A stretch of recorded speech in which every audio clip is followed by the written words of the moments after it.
Obviously by the pride we have in this rivalry game. 59-59-7, hadn't had the lead since 1950, and we had talked about that all week, and we're really excited and proud that this is the first lead that we've had in this series since 1950. And so that the respect for the rivalry is definitely alive and well in what we do. Now, that being said, I give those guys a lot of credit, for a team that didn't have their quarterback, was nicked up and dinged up a little bit. They came out, had a really good game plan, did a really good job. Obviously got up 10-0, and our whole philosophy was to come out and start fast, and it kind of flipped the script on us a bit. And I don't think we played our best ball, but we found a way. We found a way to feed off of each other, and I keep talking about that complementary football. It's so critical, especially as a team grows.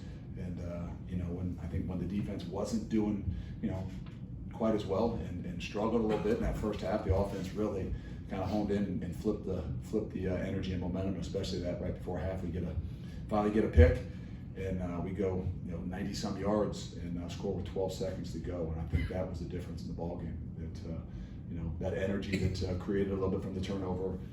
And then the drive there right before the half for the offense. I think that going into half, that gave us a little bit more, obviously, energy and momentum, but I think it also settled our guys in a little bit more. And I think we came out the second half.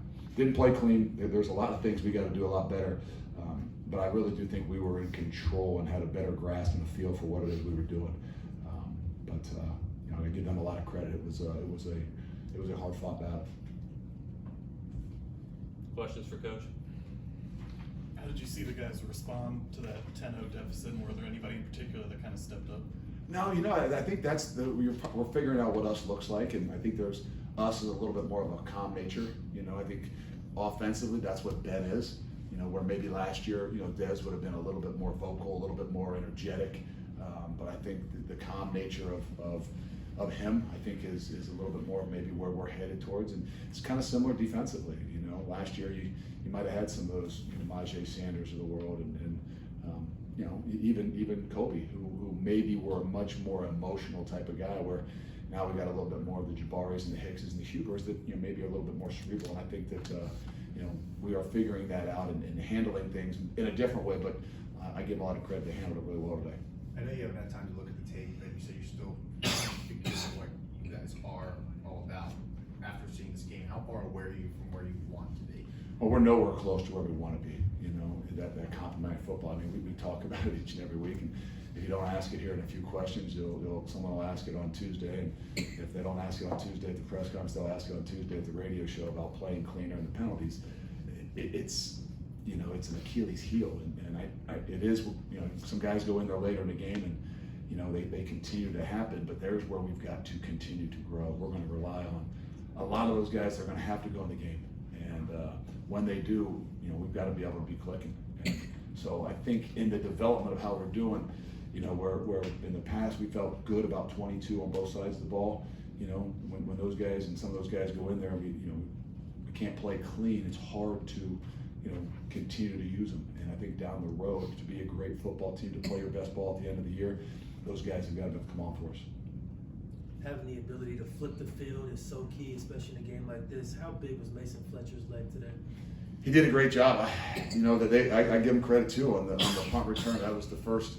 We've been so good in those pooch punts, and right there before half, we're pooching it in, and they don't call a fair catch, and every one of our guys are behind the returner, and so that's going to be one of those ones that's a really good learning opportunity for us. But I think in general, our confidence level and what he can do, and they brought 7 guys after him. They brought 6 to the front side. But where we're really good is when he has to get it off, he can get in a rhythm of 1-7, because that's what we do on a daily basis. And so it makes it really good on our part. He's done a phenomenal job. He's not rattled by the 7 or 8 guys that they tried to bring after him.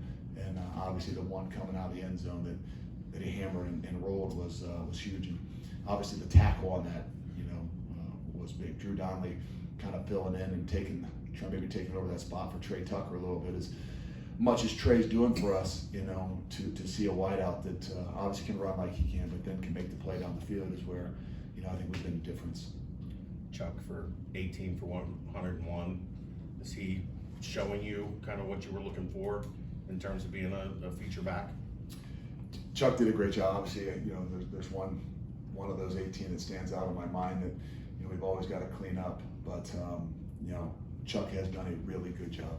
And I didn't know he went for 101. I knew that going into this, obviously they've done a great job at stopping the run. They've done a great job at loading the box and making it very difficult.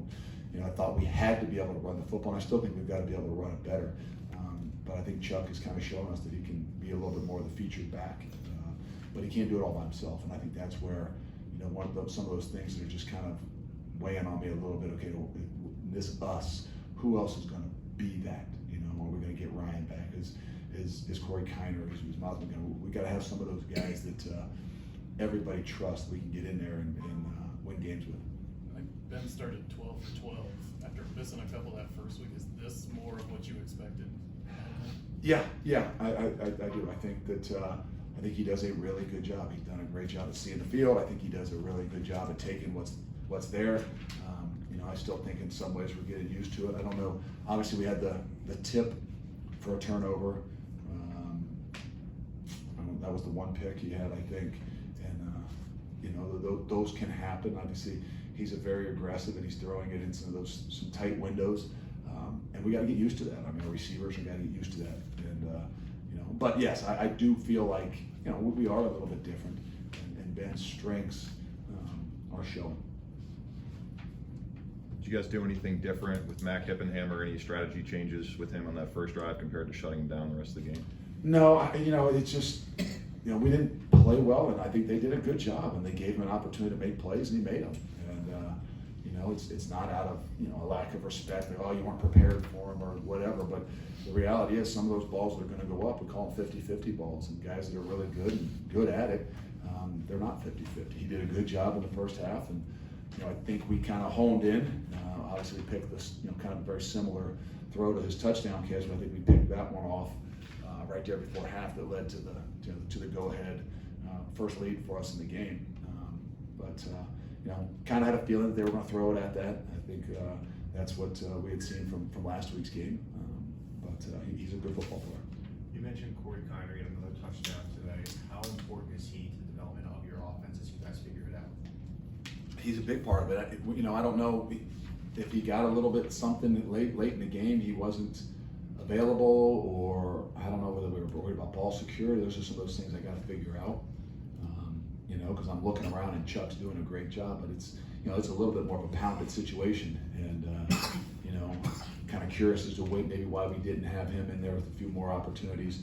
I don't know if it was a little bit of hamstring. I don't know if it was something else, but that's where we've got to develop the confidence, in some of those younger guys. And the only way we can do it is by putting them in there. It's kind of like the last couple of series defensively. We, sometimes we get really greedy and don't sub out your guys, especially the back end guys. The front guys always roll, but we had to do it. And it's not always the most comfortable thing, but those guys, in order for them to develop, we're going to need them throughout the year. In order for them to develop, they got to go out there in some of those situations where they're still slinging the football and it's still a game.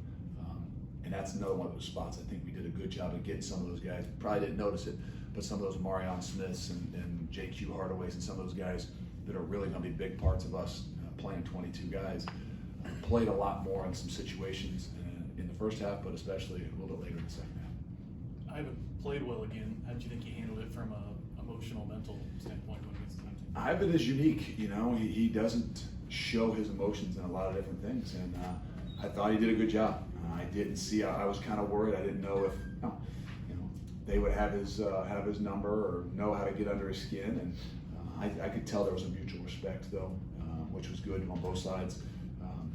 But we kind of moved him and played a little bit more as the middle backer today instead of the will linebacker. I don't know if that's exactly where we stick and stuff like that, but I'm sure it was tough on him. We've been in this situation before with Michael Young and going back to Notre Dame, and I don't think any of those situations are really easy, but I think he handled it really well. Tyler Scott and Trey Tucker both had over 100 yards today. Can you just elaborate on the performance that those guys had today? Well, we need him. Trey was out. He only played the first quarter last week's game. Didn't practice a whole lot early in the week. Wasn't sure if he was going to be able to go. He wasn't in the return game for us just because he'd been a little bit dinged up. So it was great to see him get back out there. He's a big part of it, and he was not maybe as part of much of the game plan, you know, in some other, you know, ways that we like to use him, maybe in jet sweeps and run the football, you know, just because of the week that it had. But to see him come back out, you know, on a short week for him and perform the way he did just shows you what a pro he is. And Tyler Scott's continuing to grow. The more we can get the ball in his hands, the better we're going to be. And whether it's in the field side flat where guys got to tackle him, whether it's guys having to respect him, I mean, he's a legit 10-4 guy that, you know, is really developing into a really good wide receiver. Any other questions for Coach? Thanks. Thank you. We'll have Tyler Scott and Trey Tucker